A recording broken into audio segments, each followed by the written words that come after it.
Gaming news this month feels like a fascinating study in how decisions, whether player focused or profit driven, can ripple across communities. It's a mix of hits, misses, and lessons learned, and the common thread? It's a balancing act between creativity, community trust, and the cold hard reality of keeping the lights on. Let's start with Yellowbird Games. Yellowbird Games, the developers behind the recently released Eternal Strands, unveiled its roadmap but also took the time to address some of the gamer feedback, specifically the slippery feeling movements from the main character. Quote, "We heard your feedback about the sometimes slippery feeling of Bryn's movements in the game. Some of you described that her walking, running felt a bit too much like skating, and that the lack of precision could be frustrating at times. This I already love, because to be honest, they could have put the game out there and moved on to the next game, or worse, antagonized players. But Yellowbrick are taking the correct approach and engaging in good faith with the community, engaging with their game. They go on, quote, "Much of how it feels is intended and attributable to how a 100% physics-based sandbox game like Eternal Strands is designed to work. Being an object that reacts to the physics surrounding her, just like any other object in the world,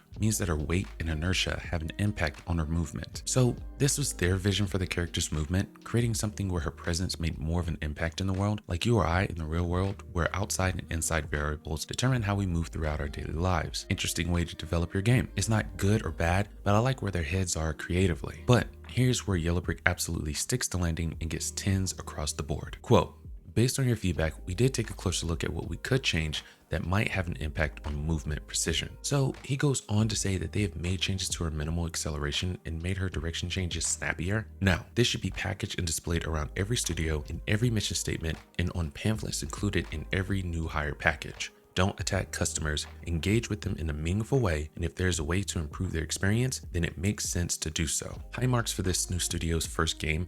It looks awesome, it has mixed reviews at the time of writing, but they just put out their roadmap on new additions and things they plan to change through summer, so I'm looking forward to seeing that score improve. Moving on to Warhammer 40k, Space Marine 2 was by all accounts a major hit, sitting at a favorable rating on Metacritic and a strong on OpenCritic. There have been whispers that it's been losing its luster, but it looked like smooth sailing until now. Recently, Saber Interactive and Focus Entertainment have introduced community events in which players of the game have pushed back in a big way. So much so, Focus Entertainment had to come out and make this statement. Quote, "We have noted that the community events have received cold feedback since we introduced them as an additional way to unlock cosmetic items. We saw that many of you mentioned FOMO generated by the events. Rest assured, we're not looking to transform Space Marine 2 into a full live service game. The items available through events will be available later for everyone. We want the community events to be a way to unlock the items in advance for the most dedicated players and not to be a source of frustration and stress for everyone. However, that means we must provide a smooth experience in unlocking said items, which has not been the case so far. We deeply apologize for the trouble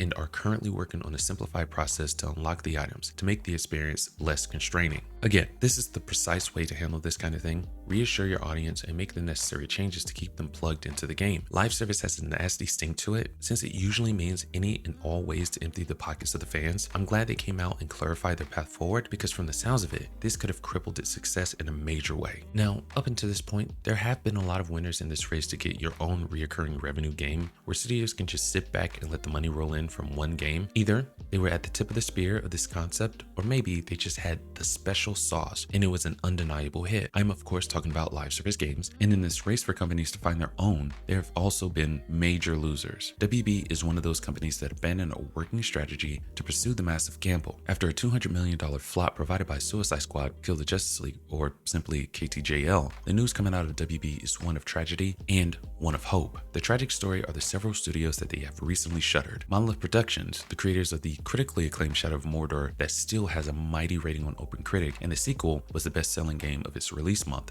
Let's not forget the proprietary Nemesis system that they created, a huge loss for Warner. WB San Diego was another loss, mainly a support studio as far as I know, correct me in the comments, but they had their own AAA mystery game in the works. Then there's Player First Games, founded in 2019 and shuttered in 2025, with their first and only title being Multiverses. With the wealth of knowledge from just the two founders alone, it was enough to see this indie studio flourish, let alone the other talent that was brought in. Another devastating loss. So, that is the tragic news. The news that gives me hope that WB is turning things around comes courtesy of Jason Schreier of Bloomberg, when he made an appearance on the Kinda Funny podcast where he outlines the many failures of WB, but did mention that they are getting rid of David Hadid, management plagued by indecision and a lack of leadership, leading with the big names that WB are known for, including not making the Hogwarts Legacy sequel a live service and getting Rocksteady back to single-player games. On top of that, cutting spending. Hopefully those cuts come in the way of how much they spend to make games and not the people that make the games. Now, it seems like the game industry right now is learning a long, hard lesson, but I do feel they'll be better for it on the other side of all this. Now, moving on to our three main stories, I've been literally keen as mustard, shout out to Scotty, to see if the PS5 Pro will sell, despite the significant increase in price. There was a word last week that those numbers had been swallowed up in the overall sales of the PS5, but Matt Piscatella has the info I've been dying to see. What are the numbers for the PS5 Pro? And it's just as we assumed, it's lagging behind the sales of the PS4 Pro. It didn't say how many specifically, and there were no surveys done to see who or why they might have passed on it, but this is where we fill in the blanks. First, the price. At an eye-watering $700 in the US and another $80 if you care about physical media, you are looking at an almost $800 system. That's a far